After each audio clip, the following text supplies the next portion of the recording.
राधे राधे महाराज जी, आपके चरणों में कोटि कोटि प्रणाम। महाराज जी, मैं रायबरेली जिले के प्रसिद्ध शिव मंदिर का प्रधान पुजारी हूँ। लोगों से सुना है कि शिव मंदिर का पुजारी अगले जन्म में कुत्ते की योनि में जाता है। जब नहीं से मैं उसका, आपको हाँ हाँ, प्रतिदिन सुनता नहीं हूँ। उसका विषय से लोगों से नहीं, वाल्मीकि रामायण में लिखा हुआ है कि एक बार जो है एक ब्राह्मण देवता बड़े तपस्वी, वाल्मीकि रामायण में हमने स्वयं स्वाध्याय में पढ़ा था बहुत वर्ष पहले। तो वो भिक्षा मांगने गए तो उनको भिक्षा में कुछ नहीं मिला, तो गुस्सा में आ रहे थे तो डंडा हाथ में था, एक कुत्ता पड़ा था, तो उसकी खोपड़ी में दो चार डंडे जमा दिए। कुत्ते ने भगवान के दरबार में जाकर के कहा, प्रभु मेरी क्या गलती थी, मैं तो श्वान हूं, मार्ग में ही तो पड़ा रहूंगा ना। इन ब्राह्मण देवता ने बिना किसी कारण के मुझे चार पांच डंडे मारे, देखो मेरी खोपड़ी में। भगवान तो सब जीवों की भाषा जानते हैं ना।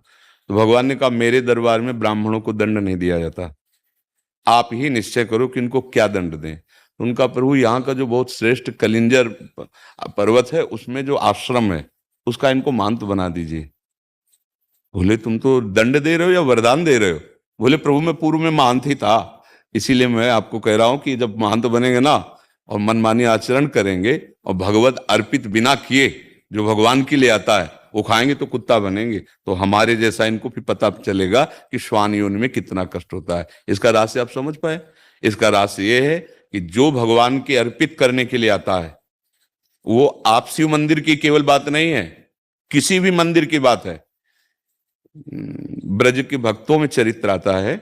एक दिन एक विरक्त संत जो गुफा में भजन करते थे, क्योंकि जैसे गिरिराज जी है, नंदगांव है, बरसाना, यहाँ पर्वत हैं तो यहाँ गुफाएं भी हैं, संत जन एकांतिक भजन। तो वो भिक्षा मांग के आ रहे थे, पीछे से आवाज है, बाबा सुन, अगर मुझे थोड़ा टुकड़ा दे दे तो मेरी प्रेत योनि से मुक्ति हो जाए। तो ऐसे मुड़ के देखा तो कोई नहीं दिखाई दिया, एक कुत्ता दिखाई दिया, तो उन्हें लगा शायद ऐसे कानून।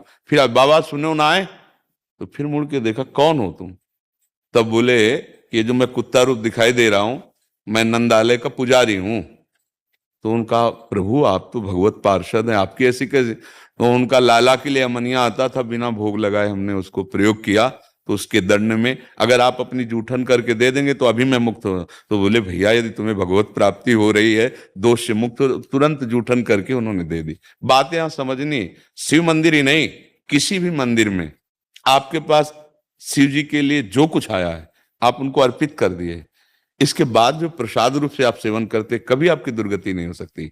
लेकिन आया मानो जैसे जो भी वस्तु आई और आप उसे अपने प्रयोग में बिना स्वामी को अर्पित किए, फिर वो अपराध बन जाएगा। ऐसा नहीं है, हम उन्हीं के उपासक रहे हैं, उन्हीं के हैं। आए मुक्ति तो, अरे मुक्ति तुम यार, बहुत शिवलिंग है। अरे अरे उनकी बात जाने दो, हम कह रहे तुम अंगूठे में ऐसे भावना करके करो अभिषेक, मुक्ति हो जाएगी। शिव भावना तो करो तुम, बालू की शिवलिंग नहीं बनाया जाता। अरे यार कभी ऐसी बातों में, हाँ बात उसको अंतर की बात समझना। अगर भगवत अर्पित करने के लिए मानो हम कह रहे हैं किसी ने अमुक अमुक सामग्री दी जो भगवान के सामने अर्पित कर दी, और इसके बाद जो हम प्रसाद रूप से सेवन कर रहे हैं, फिर उससे कहीं कोई ऐसी, हाँ अब हम भगवान के लिए आया, लिंग पे चढ़ा हुआ नहीं खाना चाहिए। जो ऐसे द्वादश ज्योतिर्लिंग हैं, नर्मदेश्वर हैं, भगवत स्वरूप हैं, इनका तो पाना ही चाहिए ना। हमारे पास तो रोज चरण, लगभग लगभग हफ्ता में एक दो बार चरणामृत आ जाता है, भगवान महादेव जी का भोग आता है तो वो रोज चलता है, हम तो रोज पर उनका प्रसाद जूठन पाते हैं। ऐसे नहीं, जो मतलब उस विधान को समझ, और ये अगर हम कहीं भी भगवत भावना करके उनका पाते तो दुर्गति हो सकती है क्या? कौन सा सिद्धांत है? भगवान हरि और भगवान हर में कोई भेद है क्या? तो कुछ बातें समझनी होंगी उसमें। अब हम लोग क्या करते हैं, छल कपट करने लगते हैं, सेवक की जगह स्वामी बन जाते हैं, उस बात का दंड मिलता है। नहीं तो भगवान की सेवा करने वाले की दुर्गति हो सकती है। आप शिव पुराण की आपको कथा सुना रहे हैं। एक चोर गया भगवान शिव के मंदिर में, अब वो बेचारे के पास खाने के लिए नहीं था तो सोच रहा था क्या करूं कैसे करूं, ये शिव पुराण की कथा है। तो उसके पास कोई प्रकाश नहीं था कि वो मंदिर में देख सके कि कहाँ क्या है जिससे मैं खाने योग्य कुछ चुरा सकूं। तो उसने अपने ऊपरी वस्त्र उतारा और जला करके ऐसे प्रकाश किया। वहां उसको भगवान के जो कुछ आरती पूजा के पात्र थे वो उठा ले गया, मरा। जब मरा तो भगवान शिव के मंदिर में एक कुछ मिनट प्रकाश करने के प्रभाव से उसको भगवान शिव के सामने पेश किया गया। यमराज ने भगवान शिव के सामने कि आपके मंदिर केवल इतने पुण्य, वो पुण्य नहीं है, वो तो चोरी के लिए प्रकाश। वह एक कुबेर बना, पढ़ के देख लेना, शिव पुराण में लिखा है। शिव पुराण में जब उसको भगवान शिव ने कहा इसको राजा बनाया जाए, तब उसकी स्मृति जागृत हुई कि एक वस्त्र को जलाने के प्रकाश से मुझे राजा पूरे नगर में शिवालय होना चाहिए और हर शिवालय में अखंड घी का दीपक होना चाहिए। उसके परिणाम स्वरूप कुबेर पदवी में आज भी बैठे हुए भगवान शिव के मित्र बने। यार, भगवान शंकर जैसा उदार दाता और उसकी सेवा करने वाला नरक को प्राप्त हो कुत्ता बने। कहाँ की बातें पढ़ ली, किससे सुन ली? अब जब बातें रहस्य में नहीं आ रही, हम फिर भी कह रहे स्वामी नहीं बनना है। स्वामी के लिए जो वस्तु है एक बार सामने उनको अर्पित करो और इसके बाद प्रसादे सर्व दुखा नाम हानि रस्य उपजाते। अरे यार, कैसी बात! मतलब यही समझ ना होने पर फिर तो जितने शिव मंदिर है, जितने शिव पूजा करने वाले, फिर तो हमारी तो शिव पूजा से ही उन्नति हुई है।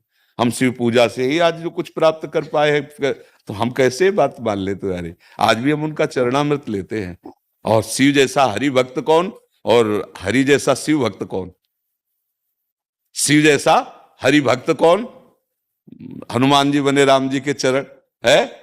देखो, गंगा धारण किए हुए श्री कृष्ण का चरणामृत तो है ना, और भगवान हरि रामेश्वर की स्थापना कर रहे हैं और वो कह रहे हमारे गुरु है, ये हमारे इष्ट है। इसलिए भाई, व्यर्थ की कल्पनात्मक बातों में नहीं जाना चाहिए। जो शास्त्र में लिखा है उसका कुछ रहस्य होता है, वो बिना भजन के नहीं समझ में आता है। शास्त्र तिजोरी है और जहां तिजोरी होती है वहां भूल भुलैया के कई मार्ग रखे जाते हैं कि वहां तक असली आदमी पहुंच पावे, नकली ना पहुंच पावे। तो शास्त्रों का रहस्य बिना तत्वबोध हुए या भजन किए नहीं समझा जा सकता। उसमें लिखा है उत्तर की तरफ, लेकिन घूम के वहीं से पश्चिम की तरफ जाना है तब वस्तु मिलेगी। अब वो अनुभवी है नहीं तो उत्तर की बात केवल करता रहेगा, पश्चिम को मुड़ने वाली पता ही नहीं। इसलिए कहा जाता है कि बिना गुरु के ज्ञान नहीं होता, बोध नहीं होता। तुम निश्चिंत रहो और भगवान शिव की आराधना करो और सेवक रहो। सेवक है, हम एक बूंद पानी भी उनको अर्पित किए बिना नहीं पी सकते। बस तुम्हारी जय हो जाएगी, कोई पराजय नहीं कर सकता। और जहां हम स्वामी बन जाते हैं प्रायः, क्योंकि प्रभु कुछ बोलते तो है लैला, तो लगता है कि अजय आया कि आप ये चढ़ा दीजिए, प्रभु को आप दे दीजिए। बिल्कुल भाई, ये अब हमारे बाप की वस्तु हो गई, क्योंकि हमारे स्वामी है ना प्रभु। अब उनके चरणों में अब हमारा सेवक अधिकार इन्हीं से चल रहा है, समझ रहे ना। और अगर ये हुआ कि भाई हाँ ठीक है, अब इसका हिसाब तुम्हें देना पड़ेगा, तुम्हारी जेब में गया ना, अब तुम्हें हिसाब देना पड़ेगा। ऐसे हर एक वस्तु, बस ये सावधानी हट गई तो गिर जाओगे, नहीं किसी की ताकत नहीं कि गिरा दे। भागवतिक जीवन निर्वाह के लिए फिर कोई परेशानी नहीं, भगवद अर्पित जीवन ऐसा। फिर तो देखो, आप धामों में देखो ना।